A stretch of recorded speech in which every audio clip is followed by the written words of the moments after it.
be able to embrace the moment and where they are and continue to show up for the rest of their life and not bitch about it and find some salvation in just being here on the planet. That's kind of what it's about. That's the arc of it. Is there humor in it? It's a comedy. It's a comedy. It's very funny. Very funny, but it's got a strong arc that's pretty real and based on something I believe in. So my first play was called Penguin Blues, and that was a play about, it opened up and you really didn't know where they were. There was a very old lady, she's about 80, very quiet, frightened woman, and a young kind of 20-year-old guy who's a real smart ass. And they're going back and forth. The guy is talking and he's saying a lot of funny things and the woman's barely responding. And gradually we realized that this guy is in the voiceover business, and he's very smart and wise, a wiseacre. And we realized the woman is a nun. And then we realized they're both in an alcohol rehab place. And then we realized that the man, who's very bitter, was abused badly by a nun when he was a young boy, and has turned against religion and God. And the nun, her problem is she just can't accept the fact that she's an alcoholic. She's in complete denial. And in the course of the play, she's able to get him to let go of his bitterness. And he, in turn, is able to pierce her denial and get her to admit that she's an alcoholic. So at the end, they come together and embrace. It's got a nice little arc. It works real well. And it's been produced over like 150 times. Why do you think it's been? Times. Yeah, why do you think it's been so popular to produce? It's got none in it. I think that it's because we're really all longing to forgive and move on in our lives. We know that by holding on to resentments, we just stay stagnant. You know, we have to forgive and accept and move on and do our best and live in the moment and not in the past. You know, a lot of people have one foot in the past and one foot in the future, and they're pissing on the present, man. You know, that's what always been told to me. I believe that. I used to be like that. I used to hold on to a lot of resentments, but not anymore. It's time to let go, you know. If you're gonna let go anyway, let go now. Right? What am I, a philosopher? It's interesting to me. I mean, I think what you're saying is honest and true, but it's interesting that a lot of what you just said kind of informed at least the end of Neelix's arc in Star Trek Voyager. How so? Well, at the end of it, he wants to go back to his people. It seems like he accepted who he was, and we see that he still keeps up relationships with people, you know, in his old community. He doesn't seem to be, that character does not seem to be holding on to darkness.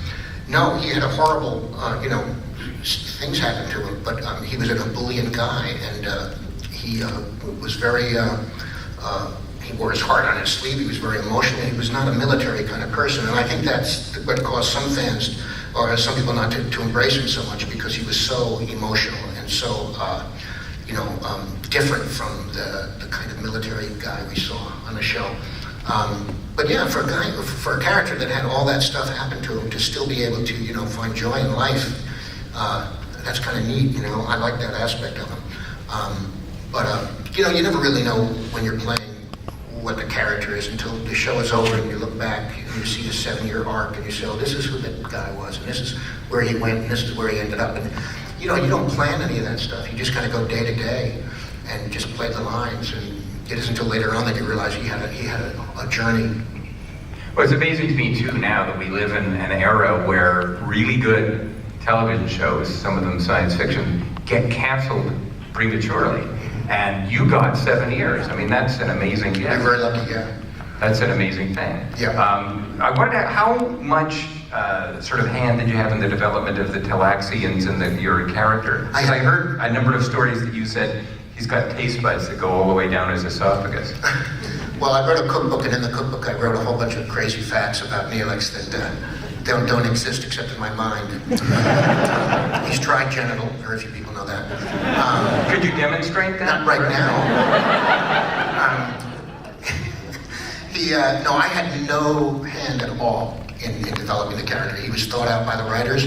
I remember the first season I tried to make him more alien. I would do different things, like they'd hand me a bowl of food and I'd eat it with my tongue, and they'd go, no, he eats with a spoon. I said, oh yeah, but he's from Talax, he eats with his tongue. No, he doesn't. And I had him just do strange gestures gestures and odd speech, and they all said, no, he's basically human with a lot of rubber on his face. So I kind of got the point after a year that, you know, the aliens on Star Trek, for the most part, unless they're CGI, are pretty much like us, except they have a lot of silicone glued to their face. So, they began to write him more as a. He started the show in the pilot. He was a real scalawag. There was something a little bit tricky about him and not trustworthy completely. But he became rapidly the good guy, you know, the sweet guy, and that was how the writing was. And all you can do is play it. I played him I played him with a lot of exuberance because I just thought it was an interesting choice because everything is very, very by the book on Star Trek, you know. So I thought, here's a guy who's like way over the top. And I thought it was, and plus it was more fun to play like that for me. It was an exhausting job because you added 5 hours a day onto the regular day there because of the makeup, and the makeup was very hot, and you couldn't do much with the makeup on. You couldn't read because of the contact lenses, and you couldn't sleep because you would crush the makeup, and you couldn't talk on the phone because the phone would stick to this. So, you know, basically you were kind of encapsulated. So I just hung out by the craft service table and ate a lot. When I finished the show, I was 210 pounds. How was acting through all that? Because I mean, it seems to me that when you wear that much silicone, it kind of informs the character in a way. Well, you know, it's interesting. You don't have to worry about being an alien because the makeup does all the work. I had an interesting insight when I was a young actor. I was cast in a show called Galileo, and I played a character called the Little Monk. And I remember the first couple of weeks thinking, how am I going to make this guy look like he's really spiritual? He's a monk. I got to convey that he's, you know, that he's holy. And then I went in, right before the dress rehearsal, I went into the costume department and I saw that my costume was a monk's habit. And I realized, oh my God, I don't have to do anything. I can do cartwheels and they're still going to know I'm a monk. Right? So this is the same with Neelix. I don't have to, you look at him, you know the guy's not from Cincinnati. You know? So, and in terms of acting, you just act normally. You sometimes have to animate a little bit more because the rubber will contain your emotions. So you got to try to animate a little bit more. And I animated a little more than necessary sometimes.